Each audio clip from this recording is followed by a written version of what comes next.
Okay, picture your morning for a second. The alarm blares. Your inbox is, of course, already overflowing with unread messages. Notifications are pinging from 3 different apps. It's a lot, right? The world outside just feels totally chaotic and demanding. Burnout is literally the modern epidemic. But what if the ultimate mental operating system for finding inner peace wasn't some trendy new app or a wildly expensive retreat? What if it was actually a 2,000-year-old philosophy? Well, welcome to this explainer. Today, we are unlocking the incredible secrets of Stoicism.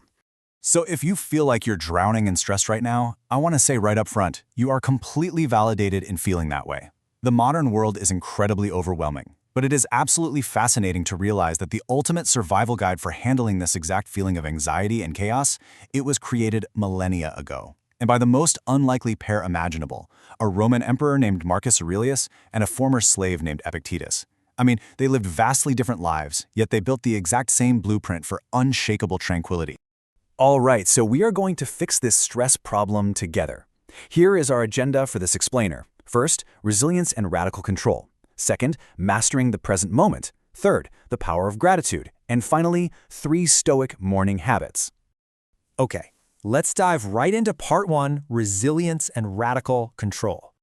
You see, true resilience doesn't just mean toughing it out. It actually starts with understanding exactly where our power lies. The Stoics call this the dichotomy of control, and it essentially splits our reality right in half. On one side, you have what you can control, your effort, your response, your thoughts. On the other side, what you totally can't control, the economy, traffic, your boss's mood.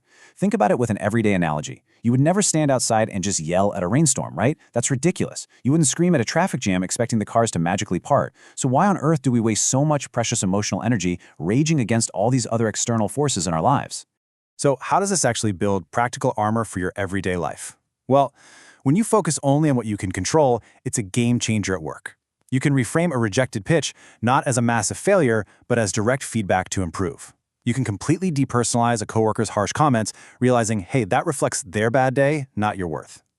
And most powerfully, you can insert a deliberate pause before replying to that angry email. Focusing strictly on our own response builds incredibly strong mental muscle against toxic environments. This first major takeaway is perfectly captured by Epictetus. He said, "It's not what happens to you, but how you react to it that matters." The absolutely crucial point here is that external events are entirely objective. A delayed flight is just a delayed flight. An email is literally just words on a screen. It's merely our own internal judgment that labels a situation as bad and makes it feel stressful. Moving right along to part 2, mastering the present moment. Once you realize what you actually have control over, you quickly see the danger of escaping your present reality to suffer in an imagined past or some hypothetical future. And modern psychology actually backs up this ancient wisdom perfectly. Think about this. The human mind spends nearly 50% of its waking hours wandering away from the present. 50%. We are constantly time traveling. We're agonizing over yesterday's awkward meeting, or we're dreading tomorrow's deadlines. And that wandering half? Well, that is exactly the space where anxiety actually breeds. Seneca nailed this thousands of years ago with a really profound thought. He said, "We suffer more in imagination than in reality." Let's break that down for a second. Constantly worrying about future layoffs that haven't even happened, or obsessing over past mistakes that are already set in stone, that tortures us far more than the actual events ever could. We're basically putting ourselves through the pain twice, and mostly for things that never even come to pass. No way to live, right? So the solution to this? You have to actively escape the time trap. You need to strictly anchor your attention to what is immediately in front of you. When you're writing a report, just write the report. When you're listening to a colleague, just listen to them. True control, and therefore true peace, only resides right here, right now. That brings us to part 3, the power of gratitude. Now, this is where Stoics take everything we've talked about and radically shift their perspective. They go from feeling like victims of the world to actively finding value and meaning in every single situation. They use this amazing concept called amor fati, which translates to a love of one's fate. Now, this isn't just passively accepting what happens to you, it's enthusiastically embracing it. It's how you flip the script in your head from, why is this happening to me, to, okay, what can I actually learn from this obstacle? You literally use the bad things that happen as fuel for your own personal growth. Next up is memento mori, which means remember you will die. Now, I know, that sounds like a terrible icebreaker at a dinner party, but this isn't meant to be a dark or morbid thought. It's actually an energizing jolt.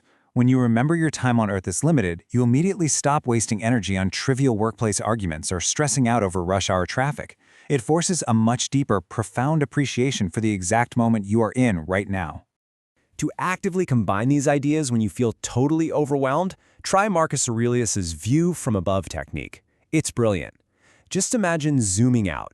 Picture your office building from above. Then zoom out to your whole city, then the continent, and then the entire planet just spinning in the vastness of space. When you gain that cosmic perspective, you really see how incredibly small our daily frustrations truly are in the grand scheme of things. This all culminates in one of the most famous Stoic concepts of all time from Marcus Aurelius: the obstacle is the way. Honestly, this is cognitive reframing at its absolute finest. Think about it. That annoying project, that harsh feedback from a client, it isn't blocking your path to success. It is the path. It's the exact resistance you need to build your professional and mental strength. It's literally just like adding weights to a barbell at the gym. And finally, let's head into part 4. 3 Stoic morning habits. So we've covered the mindset, now let's get into some practical application. Here's a quick, actionable routine of 3 steps to armor up for your day. Step 1, rise early and prepare. Step 2, negative visualization. And step 3, practice gratitude. Let's detail habit 1, rising early and journaling. It is absolutely fascinating to read the personal diaries of Marcus Aurelius.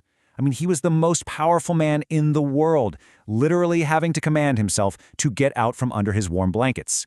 It turns out even the emperor of Rome hated mornings, but he reminded himself he had to do the work of a human being.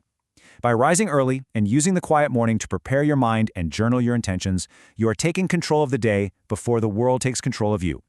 Habit 2 is kind of a secret weapon. It's called premeditatio malorum, which means the premeditation of evils. Basically, it means mentally rehearsing potential challenges. So while you're having your morning coffee, anticipate the day's obstacles. Picture a delayed flight, a really tough client meeting, or maybe an uncooperative coworker. By visualizing these scenarios in advance, you're effectively inoculating yourself against surprise. When the challenge actually hits, you won't panic. You'll remain completely calm because, hey, you've already mentally rehearsed your response. And finally, habit 3, practice gratitude.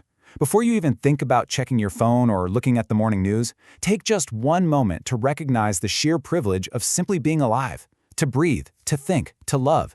Doing this instantly shifts your mindset from scarcity, focusing on what you lack, to abundance. It completely grounds you in reality and sets such a positive tone for everything that follows. So, as we wrap up this explainer today, I want to leave you with this final, provocative thought. How will you use your power to choose your response today? Remember, true freedom doesn't come from getting the world to behave exactly how you want it to. True freedom comes from mastering your own mind. I highly encourage you to keep exploring this transformative operating system, put these habits into practice, and just see how it completely reshapes your life. Until next time, stay focused and stay resilient.